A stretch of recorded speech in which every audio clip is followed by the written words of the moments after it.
Good evening दोस्तों। आज हम लोग पिछले क्लास को आगे बढ़ाएंगे और पिछले क्लास में हम लोग पढ़ रहे थे यूरोपीय देशों के बारे में, जिसमें हम लोगों ने यूके और आयरलैंड के बारे में पढ़ा।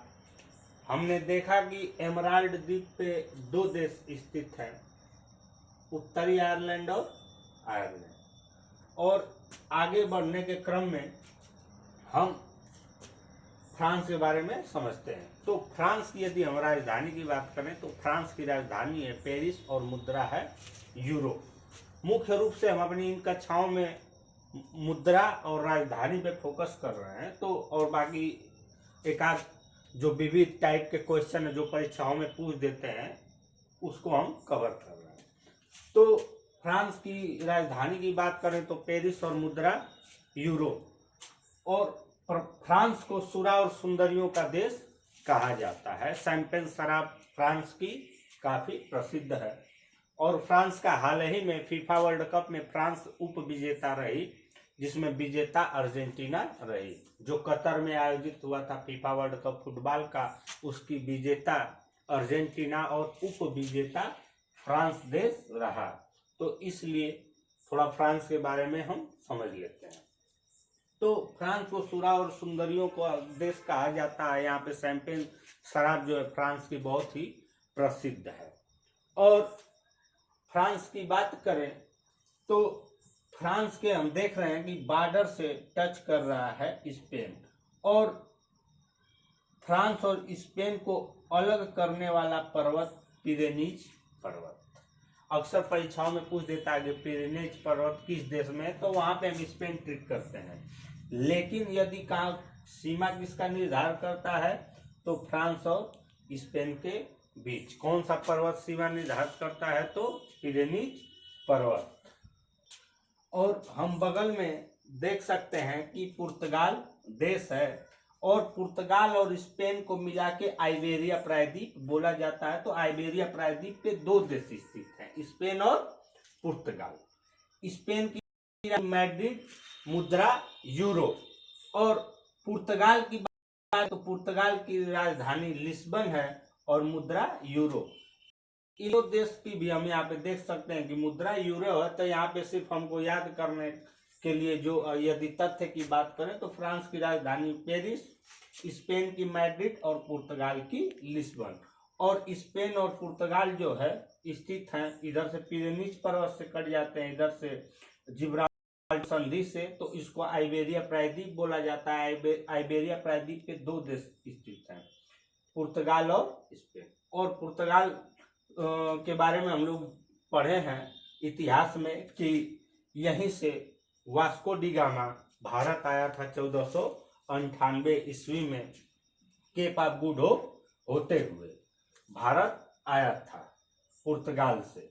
और स्पेन की बात करें तो स्पेन की राजधानी मैड्रिड है। और स्पेन की यदि हम यहाँ निचले पॉइंट पे देखें तो हम देख सकते हैं कि जिब्राल्टर जो जल संधि है वहां पे यूके का अधिकार है, इसलिए यूके से इसका विवाद चलता रहता है स्पेन का, क्योंकि जिब्राल्टर जल संधि पे यूके का अधिकार है, इसलिए स्पेन और यूके के बीच काफी विवाद रहता है। जिब्राल्टर जल संधि हम यहाँ से देख सकते हैं कि काफी महत्वपूर्ण है। भूमध्य सागर में घुसने के लिए जिब्राल्टर जल संधि से होकर जाना पड़ता है और उस पे यूके का अधिकार है।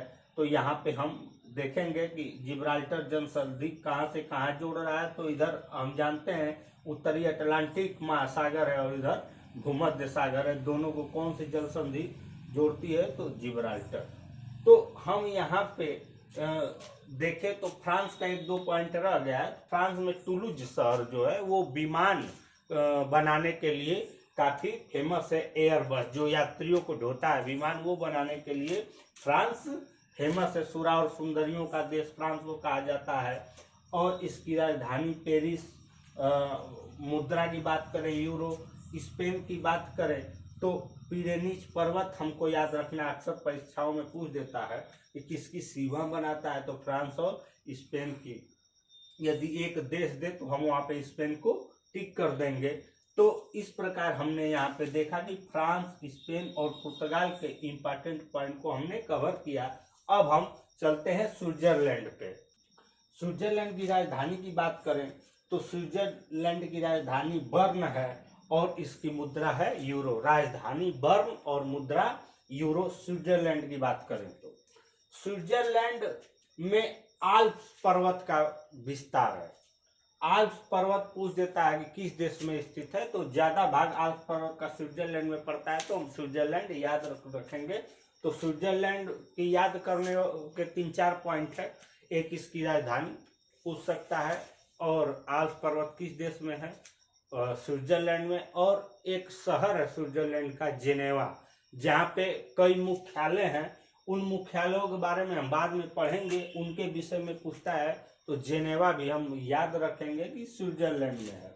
और स्विट्जरलैंड के हम इधर कोने पे देख सकते हैं कि एक छोटा सा देश स्थित है जिसे लिचेस्टीन के नाम से जाना जाता है। लिचेस्टीन के नाम से जाना जाता है। और यहाँ पे पिरेनीज पर्वत पे छूट गया था एक पॉइंट, तो अंडोरा एक छोटा सा देश है। फ्रांस और स्पेन के तट पे पूरी तरह से पिरेनीज पर्वत पर स्थित है छोटा सा देश अंडोरा। और फ्रांस के साथ हम देख सकते हैं कि छोटा सा देश लिचेस्टीन स्थित है।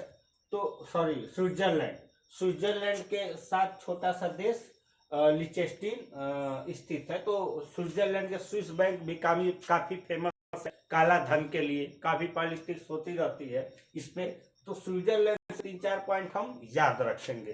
राजधानी जेनेवा और इसकी राजधानी बर्न और प्रमुख शहर जेनेवा और आल्प्स पर्वत, ये तथ्य हम याद रखेंगे। इटली की बात करें तो इटली की राजधानी है रोम। रोम को कहा जाता है कि बहुत ही विकसित शहर है रोम। और इसकी मुद्रा की बात करें तो यूरो। हम यहाँ पे देख सकते हैं एक छोटा सा शहर, इसमें हमको छोटा दिख रहा है परंतु इटली का काफी बड़ा शहर है, वेनिस। इसको एड्रियाटिक की रानी कहा जाता है। एड्रियाटिक सागर है, इसका रानी कहा जाता है इटली के वेनिस शहर को। तो एड्रियाटिक की रानी किसे कहा जाता है, वेनिस को। और बगल में हम देख रहे हैं मिलान। मिलान हम जानते हैं कि एक फुटबॉल क्लब है जो यूरोप में काफी फेमस फुटबॉल क्लब है। और उसके बाद हम नीचे आते हैं तो देख रहे हैं सिसिली। ये काफी इंपॉर्टेंट है। सिसिली द्वीप किस देश के अधीन है, तो इटली के। और स्ट्राम्बोली ज्वालामुखी इसी सिसिली द्वीप पे स्थित है। स्ट्राम्बोली ज्वालामुखी, जिसको भूमध्य सागर का प्रकाश स्तंभ कहते हैं। स्ट्राम्बोली ज्वालामुखी हमेशा उद्गार होते रहता है, तो काफी प्रकाश फैलता है उससे, इसलिए उसको भूमध्य सागर का प्रकाश स्तंभ बोलते हैं। स्ट्राम्बोली ज्वालामुखी को, जो इटली के सिसिली द्वीप पे स्थित है। और फ्लोरेंस नाइटिंगेल, जिनका संबंध क्रीमिया के युद्ध से है, वो इटली शहर के ही रहने वाली थी। तो इटली से हम लोग इतने महत्वपूर्ण तथ्य को याद रखेंगे। वेनिस, एड्रियाटिक की रानी, राजधानी रोम, मुद्रा यूरो। उसके बाद बात करें सिसिली द्वीप। सिसिली द्वीप पे स्ट्राम्बोली ज्वालामुखी। स्ट्राम्बोली ज्वालामुखी को भूमध्य सागर का प्रकाश स्तंभ कहते हैं, क्योंकि इसमें उद्गार होते रहता है जिससे प्रकाश होता है। और मिलान शहर इटली में है। ये सब फेमस हम लोग इटली। और इटली अंगूर और जैतून की खेती के लिए भी फेमस है। और इटली में पो गंगा है, जिसको पो नदी है, जिसे इटली की गंगा कहा जाता है। और भारत की तरह ये भी कृषि प्रधान देश है। और यहाँ पे हम देख सकते हैं कि जैसे अंगूर और जैतून की खेती के लिए यहाँ फेमस है, और गंगा की तरह यहाँ पे भी एक पो नदी को माना जाता है, इसलिए इसको यूरोप का भारत कहा जाता है। और अभी स्विट्जरलैंड की बात कर लें तो इसकी भी मुद्रा यूरो है। हम देख सकते हैं कि आसपास सभी देशों की मुद्रा क्या है, यूरो। वैसे यूरोप में ज्यादातर देशों की मुद्रा स्विट्जरलैंड की फ्रैंक है, और बाकी आसपास देशों की ज्यादातर भी हम देख रहे हैं यूरो है। स्विट्जरलैंड की मुद्रा फ्रैंक है, इसलिए हम इसको थोड़ा याद रखेंगे, क्योंकि बीच में एक अलग मुद्रा हो जा रहा है तो उसको पूछने का क्या है, पॉसिबिलिटी ज्यादा बढ़ जाती है। स्विट्जरलैंड की राजधानी की बात करें बर्न और मुद्रा फ्रैंक। तो हमने इटली के बारे में पढ़ा।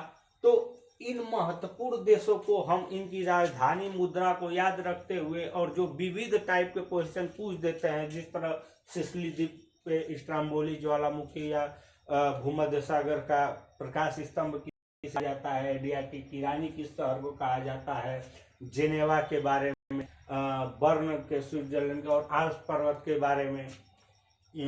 उसके बाद फ्रांस की बात की हम लोग, सुरा और सुंदरियों का देश, और फ्रांस में एक भी मच्छर नहीं पाए जाते हैं। इस तरह के क्वेश्चन है जो कभी कभी परीक्षाओं में पूछ देते हैं, तो इसको याद रखेंगे। अब यदि हम बात करें, दो छोटे छोटे देश हैं उनके बारे में बात कर लेते हैं, फिर आगे बढ़ते हैं। तो हम देख सकते हैं कि दुनिया का सबसे छोटा देश कहा जाता है वेटिकन सिटी। इटली का ही भाग था, परंतु इसको अलग कर दिया गया और वो दुनिया का सबसे छोटा देश बना, वेटिकन सिटी। तो वेटिकन सिटी का बस हम याद रखेंगे कि दुनिया का सबसे छोटा शहर है। उसके बाद एक छोटा सा देश है, यूरोपीय यूनियन का सदस्य है माल्टा। ये सब इम्पोर्टेंट नहीं है, बस कुछ तथ्य हैं उसको हम याद रखेंगे। सबसे छोटा दुनिया का शहर वेटिकन सिटी। अब हम आते हैं ऑस्ट्रिया की बात करते हैं। तो ऑस्ट्रिया की राजधानी है वियना और इसकी मुद्रा है यूरो। सबसे पहले हम राजधानी, उसके बाद मुद्रा याद करेंगे, फिर आगे बढ़ेंगे। तो ऑस्ट्रिया की राजधानी की बात करें तो वियना और मुद्रा यूरो। ऑस्ट्रिया प्रथम विश्व युद्ध का कारण बना, क्योंकि ऑस्ट्रिया के राजकुमार फर्डिनेंड की बोस्निया की राजधानी बोस्निया की राजधानी सेरेजो में हत्या कर दिया गया ऑस्ट्रिया के राजकुमार का। तो प्रथम विश्व युद्ध का कारण बना ऑस्ट्रिया के राजकुमार का हत्या। तो ये अक्सर पूछता है कि प्रथम विश्व युद्ध का कारण क्या है, तो ऑस्ट्रिया। अब यदि हम ऑस्ट्रिया के बाद तो हंगरी की यदि बात करें तो इसकी राजधानी है बुडापेस्ट और मुद्रा है फोरिट। हंगरी की राजधानी बुडापेस्ट और मुद्रा फोरिट। इस तथ्य को याद रखेंगे। और हंगरी जो है वाटर हाउस बना रहा है, तो पूछ सकता है कि यूरोप में कौन सा देश वाटर हाउस बना रहा है, तो हंगरी। और हंगरी के बाद हम ऊपर देख सकते हैं स्लोवाकिया। स्लोवाकिया की राजधानी की बात करें तो ब्राटिस्लावा और इसकी मुद्रा की बात करें तो कोरुना। ब्राटिस्लावा राजधानी और कोरुना इसकी मुद्रा है। और स्लोवाकिया को कास्ट प्रदेश का देश कहा जाता है, मतलब जहाँ की मिट्टी में चूना की मात्रा अधिक हो। उसके बाद बगल में हम देख सकते हैं चेक गणराज्य, जिसकी राजधानी है प्राग और इसकी भी मुद्रा है कोरुना। चेक गणराज्य की राजधानी प्राग और इसकी मुद्रा की बात करें तो कोरुना। और यहीं पे 2006 ईस्वी में यम को ग्रह की श्रेणी से निकाल दिया गया था। तो वो प्राग, वो सम्मेलन का हुआ था, चेक गणराज्य की राजधानी प्राग में ये सम्मेलन हुआ था। अब थोड़ा सा सरसरी निगाहों में एक बार हम आज जो पढ़े उसको रिवीजन कर लेते हैं, राजधानी और मुद्रा। तो हम बात करेंगे फ्रांस की। तो फ्रांस की राजधानी पेरिस, मुद्रा यूरो। फ्रांस के बाद आते हैं स्पेन पे। पिरेनीज पर्वत द्वारा दोनों देश अलग होते हैं। और यहीं पे एक छोटा सा देश स्थित है अंडोरा, इसकी राजधानी मुद्रा इंपॉर्टेंट नहीं है। तो स्पेन की बात करें तो राजधानी मैड्रिड, मुद्रा यूरो। पुर्तगाल की बात करें तो राजधानी लिस्बन, मुद्रा यूरो। उसके बाद हमने बात किया स्विट्जरलैंड की। तो स्विट्जरलैंड की राजधानी बर्न और मुद्रा फ्रैंक। राजधानी बर्न और मुद्रा फ्रैंक। इसके बगल में छोटा सा देश है लिechtenstein।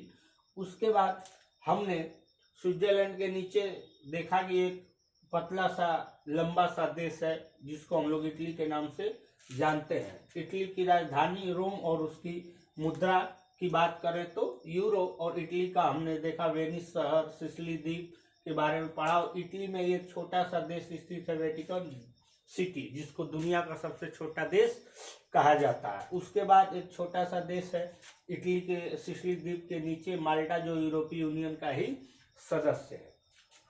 उसके बाद हम लोगों ने देखा ऑस्ट्रिया के बारे में, हंगरी के बारे में, स्लोवाकिया के बारे में और चेक रिपब्लिक के बारे में। तो यदि हम बात करें, राजधानी की बात करें ऑस्ट्रिया की तो वियना, और इसकी मुद्रा की बात करें तो यूरो। उसके बाद हंगरी, हंगरी की राजधानी बुडापेस्ट और इसकी मुद्रा, राजधानी बुडापेस्ट और मुद्रा। और उसके बाद हमने स्लोवाकिया की बात किया तो इसकी राजधानी है ब्राटिस्लावा और मुद्रा है कोरुना। उसके बाद हमने चेक रिपब्लिक की बात किया, चेक गणराज्य भी इसको बोलते हैं, तो इसकी राजधानी है प्राग और इसकी मुद्रा भी कोरुना है। अब हम यदि यूक्रेन की बात करें तो यूक्रेन की राजधानी है कीव और इसकी मुद्रा की बात करें तो रिबनिया। कीव यूक्रेन की राजधानी है और मुद्रा रिबनिया। और इसके नीचे हम लोग देख सकते हैं तो माल्डोवा एक छोटा सा देश है, माल्डोवा, जिसकी राजधानी है चिसिनाउ और इसकी मुद्रा है लीव। तो ये हमने देखा। उसके बाद अब रह जाते हैं बाल्कन देश, जो इसमें 12 देश आते हैं। ये तुर्की से अलग हुए थे, ऑटोमन साम्राज्य के अंतर्गत आते थे, वो अगले क्लास में पढ़ेंगे। अब तक हमने देखा कि यूरोप के जो महत्वपूर्ण शहर हैं उनकी राजधानी, मुद्रा और उनके महत्वपूर्ण तथ्य जो इम्पोर्टेंट है, परीक्षा में पूछने लायक, उसको हमने कवर किया। और रूस का ज्यादातर भाग एशिया में आता है, परंतु फिर भी हम उसको यूरोप का देश मानते हैं, क्योंकि उसकी राजधानी अगर हम देखें तो भौगोलिक रूप से यूरोप में ही आती है, इसलिए इसको हम यूरोपीय देश मानते हैं। तो ये परीक्षाओं में अब तक जैसे कि सिलेबस में इंक्लूड रह रहा है कि जैसे कि हमको राजधानी और मुद्रा याद रखनी पड़ेगी, कम से कम यूरोपीय और एशिया देशों की तो रखनी ही पड़ेगी, क्योंकि ज़्यादातर अब परीक्षाओं में क्वेश्चन वहाँ से पूछ दे रहे हैं। और जो छोटे छोटे देश हैं उनका नाम दे के भी पूछ देता है कि किस महाद्वीप का देश है, तो वहाँ पे भी कंफ्यूजन हो जाता है। तो इस वीडियो को भी आप लोग देखेंगे और पीछे जो राजधानी के पूरा वीडियो बना है, एशिया से हम लोगों ने शुरू किया है, उस चीज़ को भी हम जो हमारी मेहनत है आप लोग वहाँ से भी उसका लाभ ले सकते हैं। और एक एक तथ्य को आप चलते फिरते समारोह में जा रहे हैं, बस में ट्रेवल कर रहे हैं, तो वहाँ पे आप अपने फायदे की चीज़ देखें ताकि एग्जाम में आपको इससे फायदा हो सके। अब इसके आगे हम लोग अगले क्लास में पढ़ेंगे। धन्यवाद।